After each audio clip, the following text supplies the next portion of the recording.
Now, U.S. President Donald Trump has threatened that all hell would rain down on Iran if it did not make a deal in the next 48 hours. The threat drew a response from Iranian military. Iran's Revolutionary Guards warned that the region would turn into hell if U.S. and Israel escalate attacks. Listen to this. Do not forget, if escalation continues, the entire region will turn into hell for you.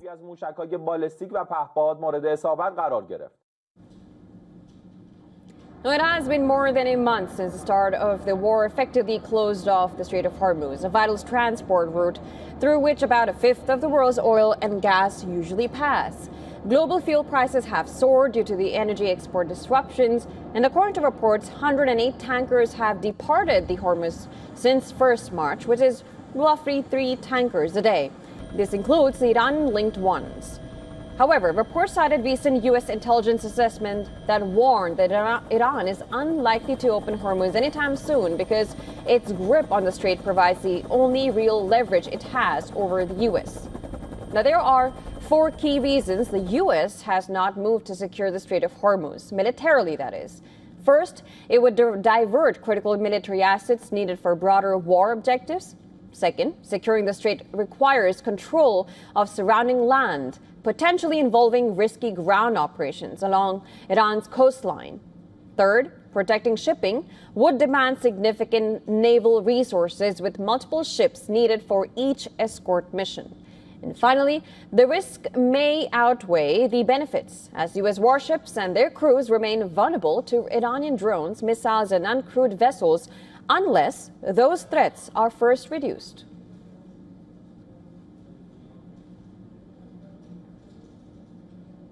All right, to discuss more, we're now being joined by Giorgio Cafiero, who is a professor at Georgetown University and CEO Gulf State Analytics. Thank you so much for joining us on the broadcast. Let's begin with the big comment coming from Donald Trump, and who says that Iran has 48 hours to make a deal on opening the vital strait.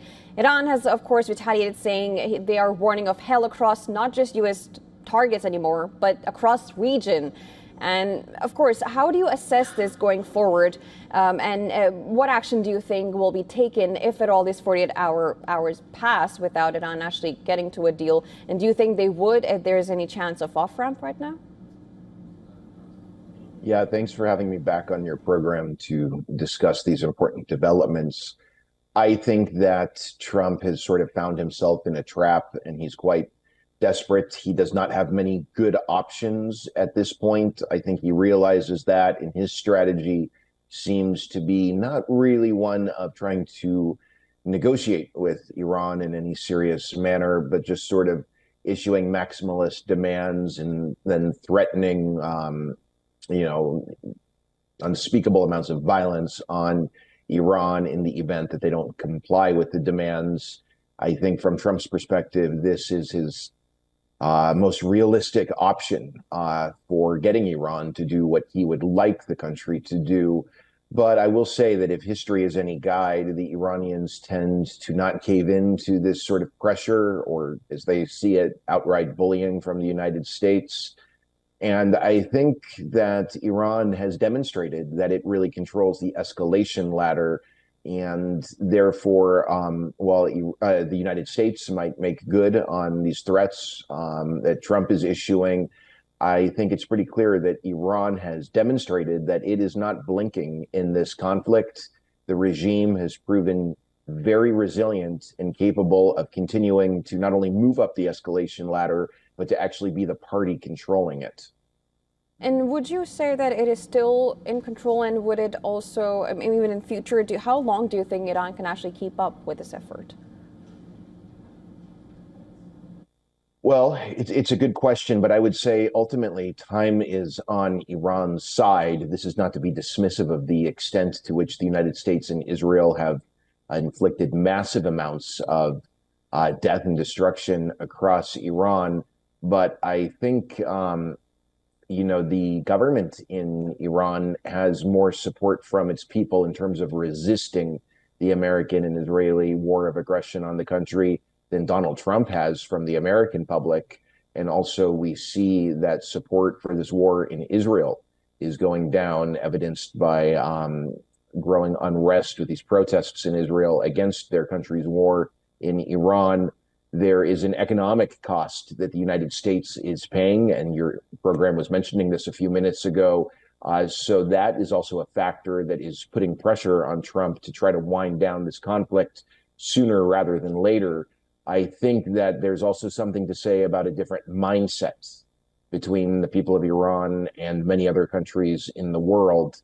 They tend to have a higher tolerance for the kind of suffering that goes along that comes out of a war like this. They have proven to be very, very resilient. Again, I don't say that to be dismissive of the extreme human suffering and the humanitarian catastrophes that this war has inflicted on Iran.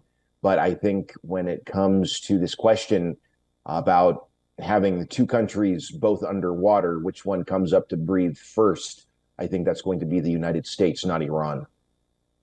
Also, Kuwait has just reported that two power and water desalination plants have been attacked by Iranian drones, resulting in significant material damage there.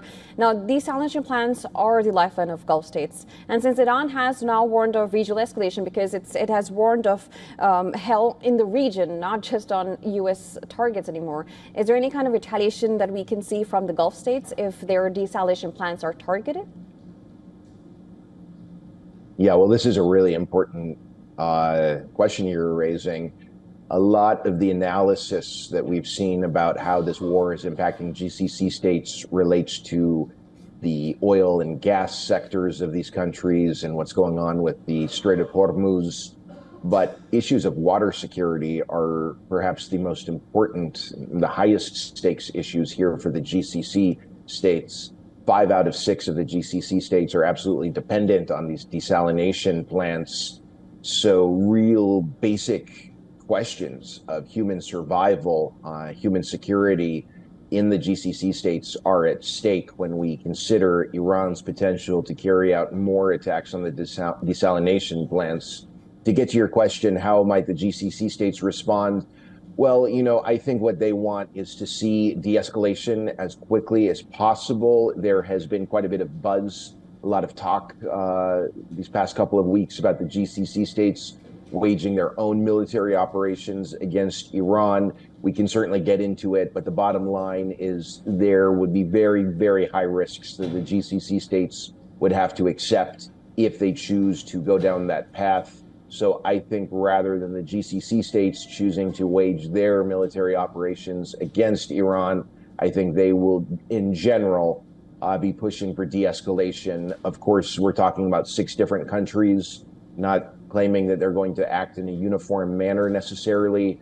Definitely the way the UAE is responding to Iran's behavior, very different from how, for example, the Sultanate of Oman is reacting.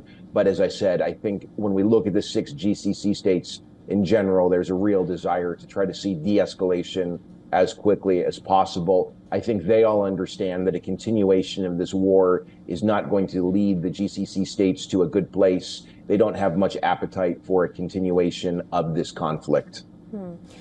Also, let's come to another part about this American aircraft and the airman, I would say, missing. Donald Trump has said that Iran couldn't do a thing about an American aircraft operating over its territory, insisting air defense has been significantly weakened. His defense secretary, Pete Hegseth, has also said that the U.S. had achieved air superiority over Iran. And as well, one airman is missing in enemy lines, and Iran has been able to shoot the helicopters that were seen flying over Iran to rescue this airman. How do you assess the situation? Yeah, so I think it is quite clear that the United States and Israel have achieved air superiority over Iran. However, it is necessary to understand that that is different from air supremacy. What this means is that the United States and Israel can carry out their operations against Iran, and the Iranians are not able to stop these operations from taking place. But that does not mean that the Iranians are not capable of creating big problems for the U.S. and Israel and forcing the Americans and Israelis to accept some degree of risk when flying in Iran's airspace. What air supremacy is that's domination of the skies at a much higher level, in which the skies are not really contested at all. In armed conflicts, that is much more rare. That doesn't occur as frequently as air superiority. We did see air supremacy when it came to the anti-ISIS coalition's fights against the Islamic State in Iraq and Syria a number of years ago. But that is sort of a rare example. Typically in conflicts, what we see is air superiority, and that's what exists in Iran's airspace. But again, that is relative, and that doesn't mean that the Iranians aren't able to use mobile surface-to-air missiles to create huge problems for the Americans and Israelis when operating in Iranian airspace. Also, we began with talking about the Iranian regime. Now, U.S. President Donald Trump has said that Iran's new leadership is less radical and much more reasonable. Trump and the Pentagon have repeatedly claimed that regime change has happened. Do you agree with this? Yeah, that's absolutely ridiculous. You know, what we always see from Donald Trump is he tries to frame things in a certain manner so that he seems like he is, you know, achieving these great objectives and is, you know, as he sees it, winning. So it certainly makes sense that Trump would try to spin it that way and make one think that there has been regime change in Iran. There have been many leaders and high-ranking officials in Iran who have been killed since February 28th. So there's definitely many new figures at the helm, including the new supreme leader who took the helm early last month. But this is not to say that the regime has changed.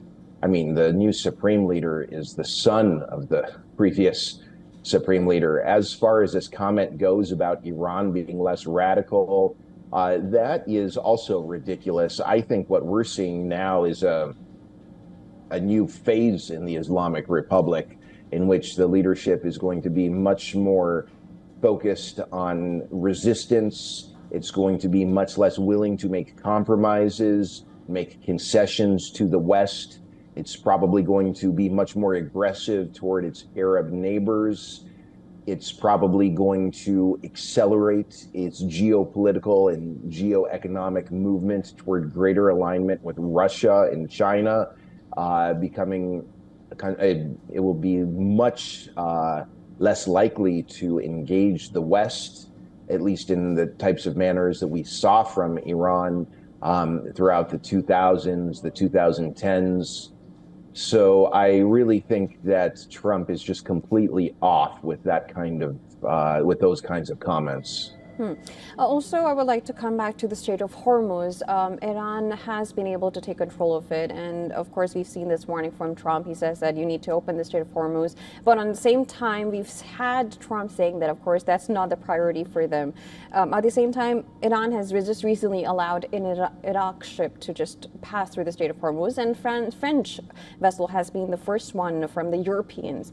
How do you assess, how is Iran playing up the Strait of Hormuz, where they're also allowing these ships to go, but also saying they're in control, while Trump is flip-flopping on that he really needs it to open, but he also does think that the people whose ships are there are responsible for it?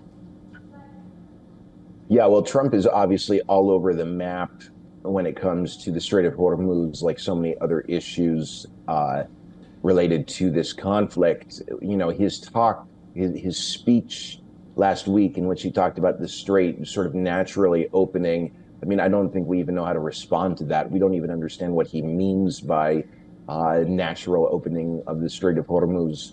What we can say is that before this conflict, Iran was not controlling the Strait of Hormuz. Now it is. This is an outcome of a war of choice that the United States and Israel decided to recklessly wage in late February. Now that Iran is in control of the Strait of Hormuz, that is very significant leverage that Tehran has now that it did not have before February 28th.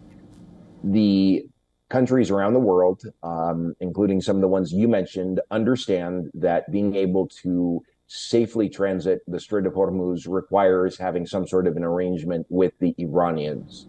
I think this is obviously one of the main reasons why Trump has failed to get European capitals on Washington's side in this conflict. As I said, Iran now has sort of this stranglehold over the global economy by controlling the Strait of Hormuz, and countries like France and many others, not only in the West, but really all over the world, understand that they're going to have to engage Iran vis-a-vis the Strait of Hormuz, and that there's not a military solution to opening it. And I'll just add, for all of these threats from the Trump administration about intensifying the military operations against Iran until they open the Strait of Hormuz to the United States and other countries that the Islamic Republic deems hostile. I mean, it's so easy for Iran to just fire drones at ships going through the Strait of Hormuz. That in and of itself will make it too risky to go through the Strait of Hormuz. There's no military solution to this. Also, on the other hand, when it comes to Israel, they have still been on with their operation in Lebanon. But in recent, what we know is Yemen's Houthis have claimed strike on the Salat airport and other military sites. With the involvement of the Houthis, of course, we were waiting to see if they react to this, and we hadn't seen a reaction from Houthis. But now we are seeing retaliation from the Yemen's Houthis. How do you see there's an escalation there that would go on for even more? Well, yeah, the stakes are very high when we talk about the decision on the part of Ansar Allah, or the Houthi rebel movement, to enter the war. I understand that the Houthis, in coordination with Lebanon's Hezbollah and Iran's IRGC, have been carrying out these attacks against Israel at a time in which Israel is fighting the war in Iran, and it also has all these other fronts: Lebanon, Gaza, the West Bank. It's safe to say that the Houthis are putting much more pressure on Israel. Now, I think a key question for us to consider is what's going to happen if Israel retaliates against the Houthis. Here we have to consider the possibility of the Houthis taking action to close the Bab al-Mandab. And when we have that strait closed, combined with the de facto closure of the Strait of Hormuz, that is going to significantly intensify the disruptions to the global economy, bringing the international stakes to a much higher level. Of course, there's too many angles to this West Asian war, and thank you so much for joining us on broadcast and explaining every angle perfectly for us. I appreciate you coming on this show. Thank you so much.